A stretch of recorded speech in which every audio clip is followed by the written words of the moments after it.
Hi, this is Sherry Veronica, and today Patricia and I want to talk about Colin MacDonald Greene from Chalky Mount in St. Andrew. It seems as though he turned himself into the whole town police after apparently wounding a man. Now, who was this person? There was no name in the paper. All we know is he was treated at the QEH and released. But prior to that, Colin Greene, his brother Roberto, said that he had no trouble with anyone. He was never in any trouble. So when he turned himself over to the whole town police, his attorney at that time was Sally Comminchang.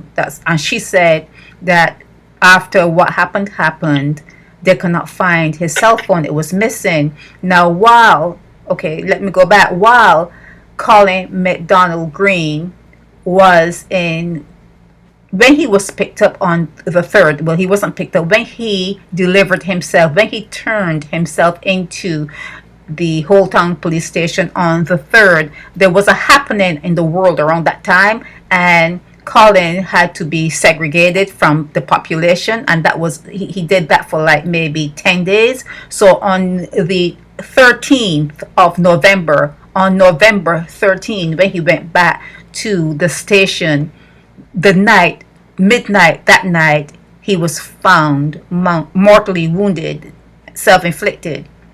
Okay, so his girlfriend is noted in the paper as saying that he didn't like the way the police was moving with him. He says he told her that he didn't like the way the police was moving around him, and he felt as though they wanted to beat him up.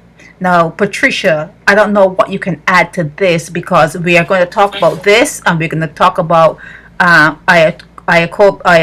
That's his name, Ayakoba. No, we're only going to talk about. No, we're only going to talk about Colin today. But then the next show would be the other people that we mentioned, Ayakobi, and then Selby, and then someone else, I think. Yeah, but we'll talk about them under separate videos. But today is Colin Greene, and like I said, he presented to whole town on the 3rd.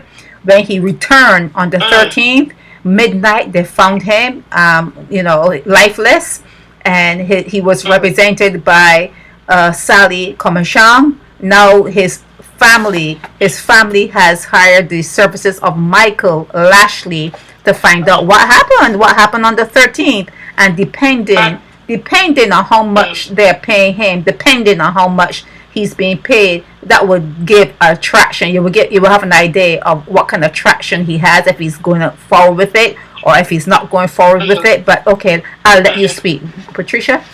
I thought he turned himself in the 2nd of November 2021. Okay, I don't know. Maybe it was the 2nd. Yeah, because the 2nd of November 2021, I went into the whole town police station. Mm-hmm. I can remember what I was doing there, and there was this young male. I don't know what you call him, inmate. Mm-hmm. He was in distress. I mean, he kept on saying, "Officer, officer, officer, officer," and it bothered me.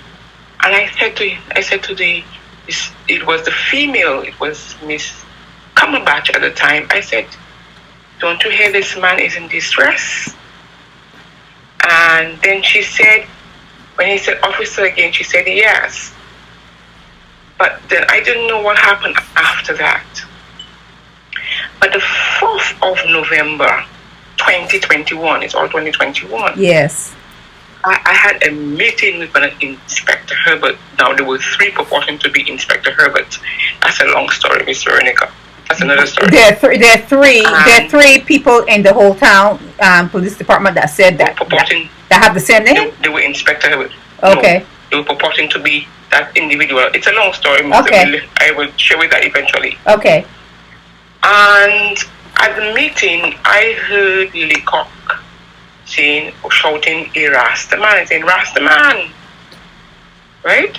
I heard that part. So anyway, when I came out, Because of the meeting, I had to give a young lady some documents because she was present. There always have to be a female present. And Urban Small came to serve me documents. I think someone from the Holton police told him I was there, and they served me documents. So I was really rather upset about that. And I just, but anyway, now, whilst I was, before that, when the lady went to get copies, come back, she took my documents to get copies. PC, Cowfoot or whatever his name, took copies, extra copies for, that was Inspector Bab at the time. I gave him no permission. But anyway, I heard the two young officers, I don't know how nosy I am, I heard the two officers mention Colin MacDonald Greene name.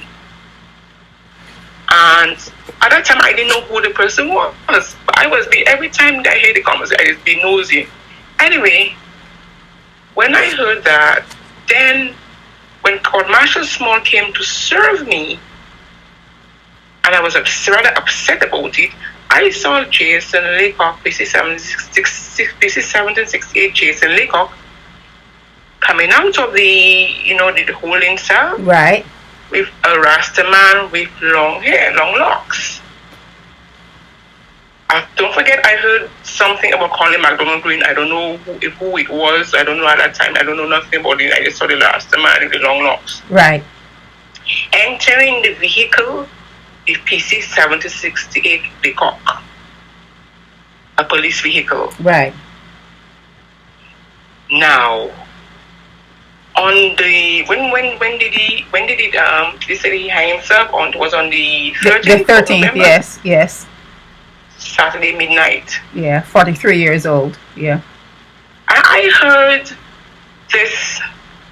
No, I heard when I heard this said so. I rang up the police station and I told them what I thought about it. I don't know if I could share it, but I told them what I thought that they did. Okay. Then the 28th, Miss Veronica, I did a story to the public via WhatsApp, and I would like to share the video with them.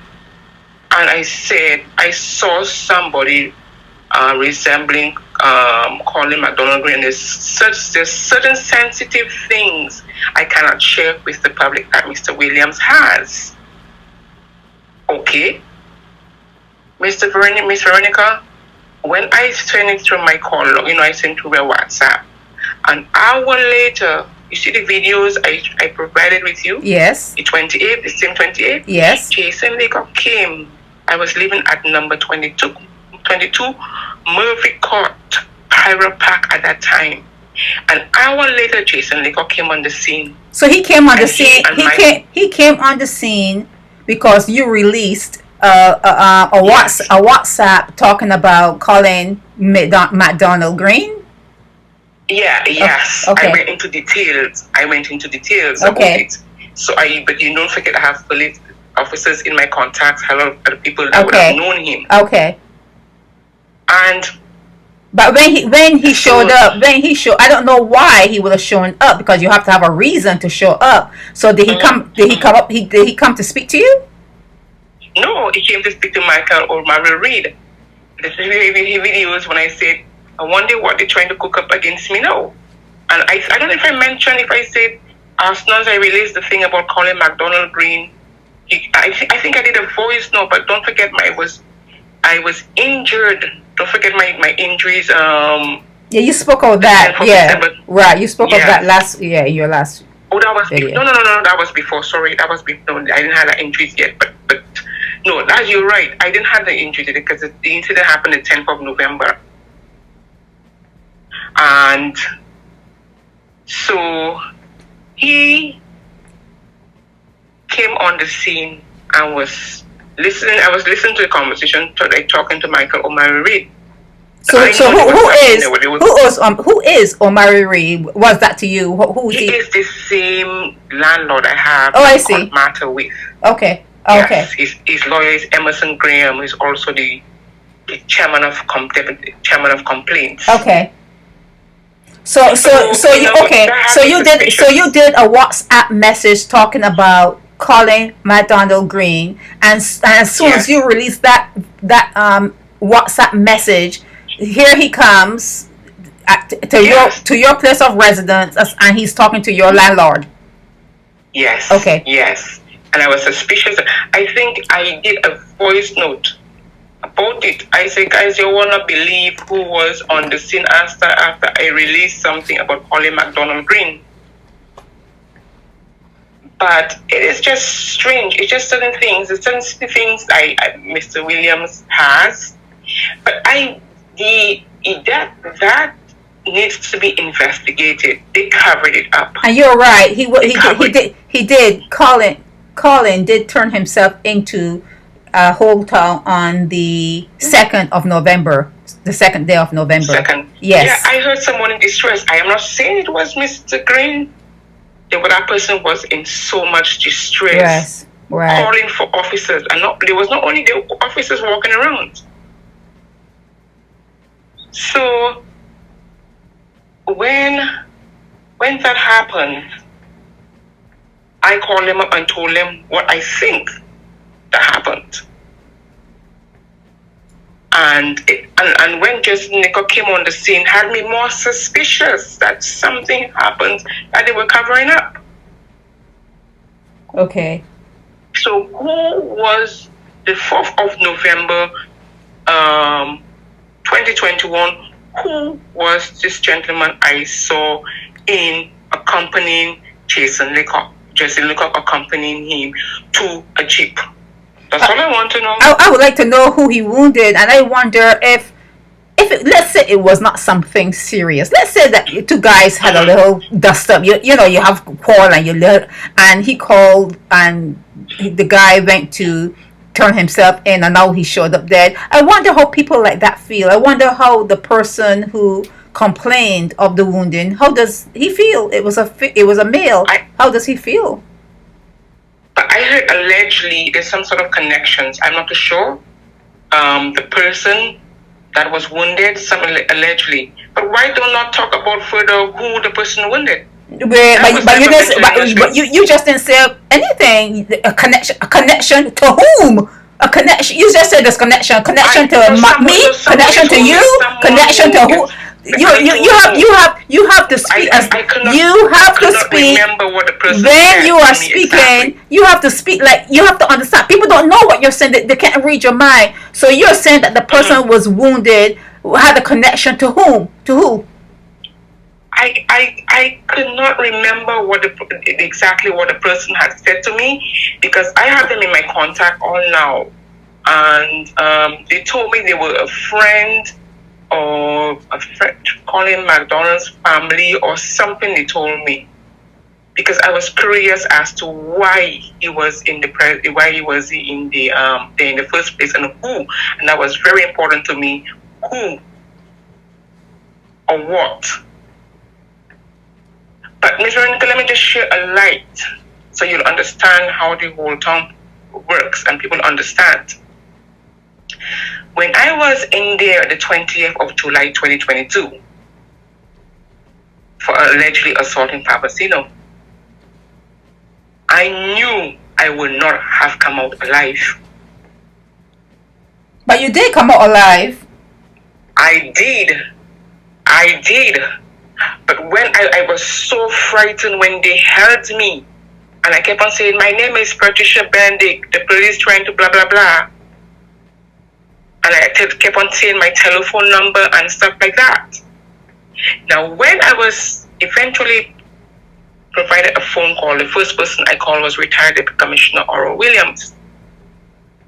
When Station Sergeant Lynch came out, he said, who did she call? And when Mr. Cumberbatch, a lady, told him he was upset about it, he wasn't too pleased, I called him.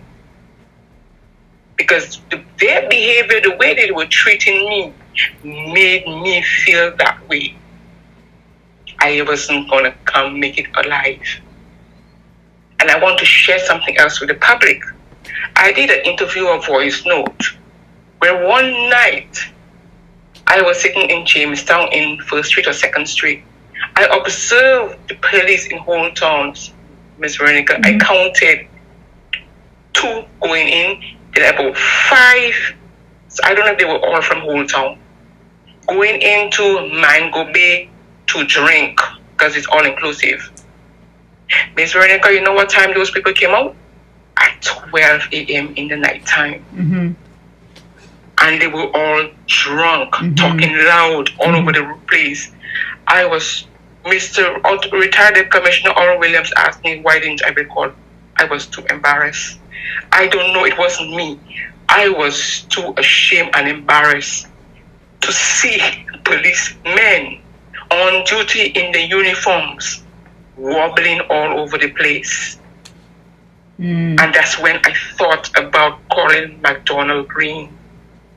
I thought about that too. Because I said, if that's the behavior of the police, and they go frequently in Mango Bay and drink, I don't know, I can't tell you of the night in question. I could tell you what I've observed.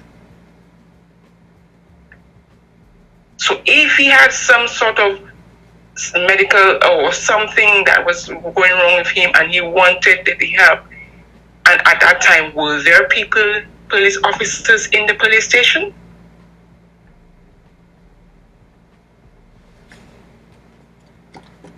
That's the first thing, and you see, that's the first thing that came to mind when I see those officers out, drinking, when they would come out drunk.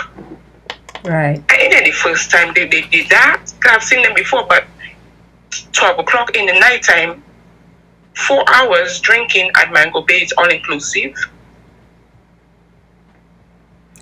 So you haven't heard anything recently? You haven't heard anything on through the grapevine about Colin MacDonald, how that case is coming along? You haven't spoken to his mom, his brother, anyone? No. Okay. Actually, I think you're the best thing to get my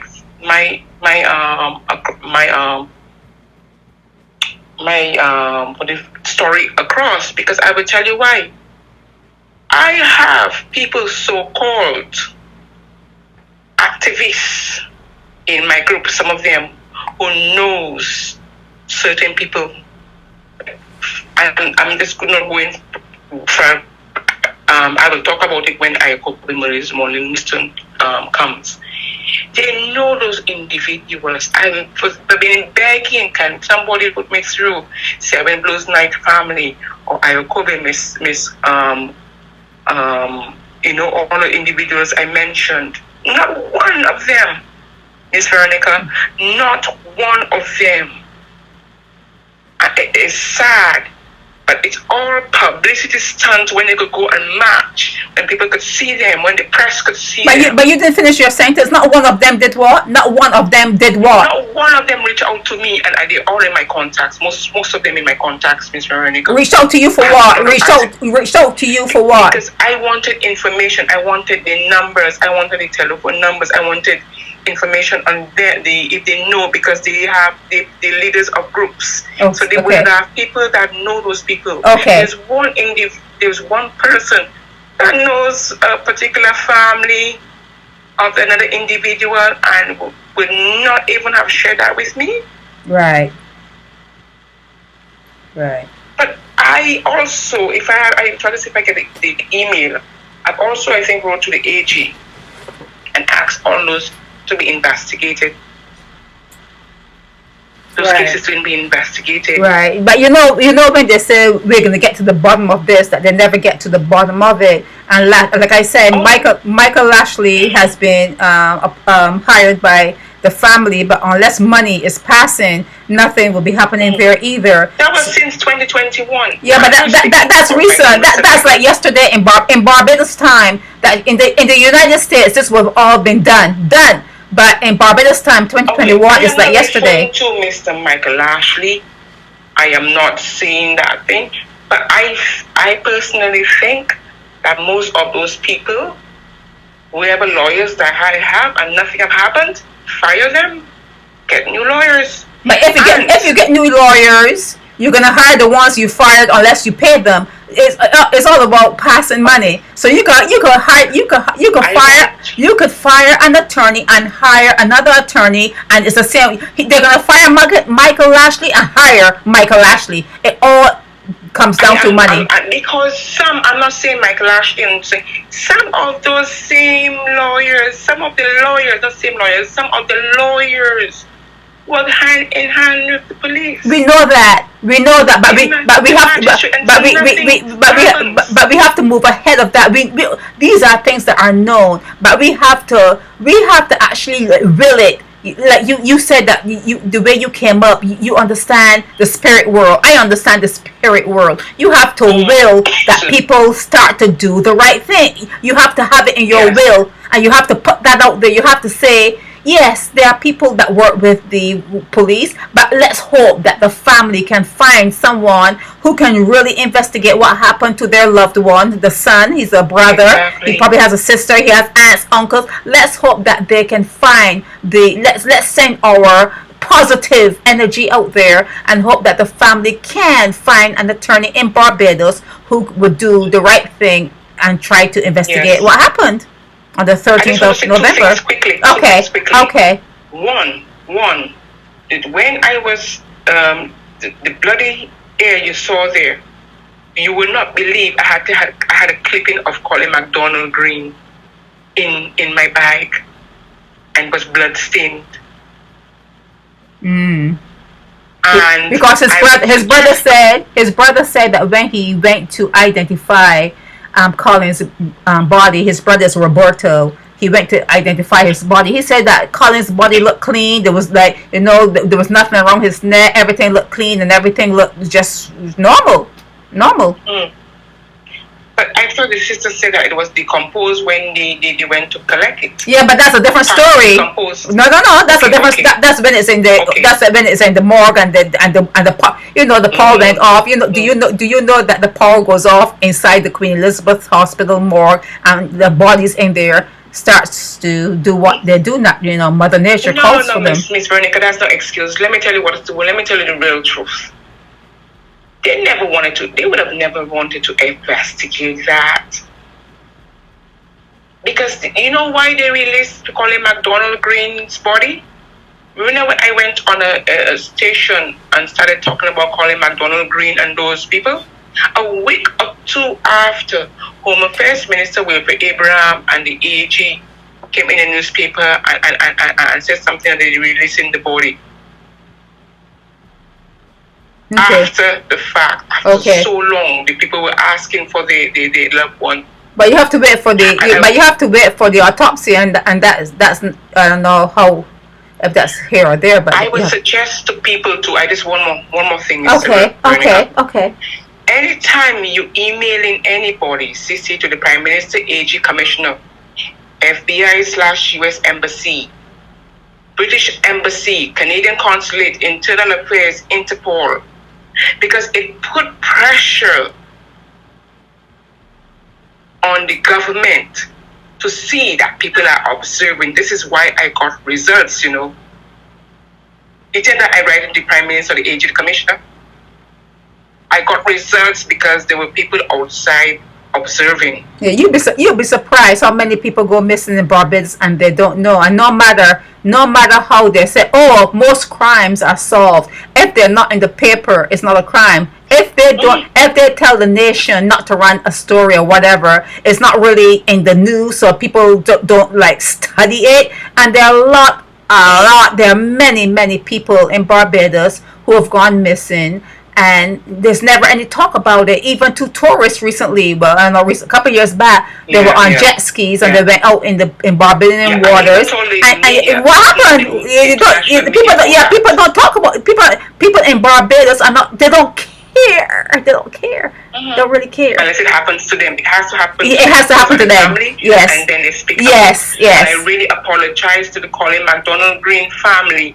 It had to happen to me, but I'm the lucky one to survive. Cause there's more. Right. There's more to my attacks from you know what I mean? Right. So is that it? Because I'm closing it. I'm closing out. Yes, please. Yes, Yeah. please. Yes. So Thank you much, so this show was about Colin MacDonald Greene, and up to this day, there was no reporting of what they all talked. Well, maybe I didn't see it. I did not see it, but I don't know what Michael Lashley has uncovered. I don't know what the family has uncovered. I would love to speak to a member of his family or his brother Roberto, but as such, there's nothing in the news. There's nothing really in the news about Mr. Greene. He was here one day and gone another, and no one really cares. May he rest in peace. May he rest in peace. May he rest in May peace. he rest in peace. This is Shay Veronica, Naked Departure Radio. Thank you for watching and listening to this episode of Naked Departure. Help me spread the word about Naked Departure via social media. Subscribe and share to show support and love for our channels.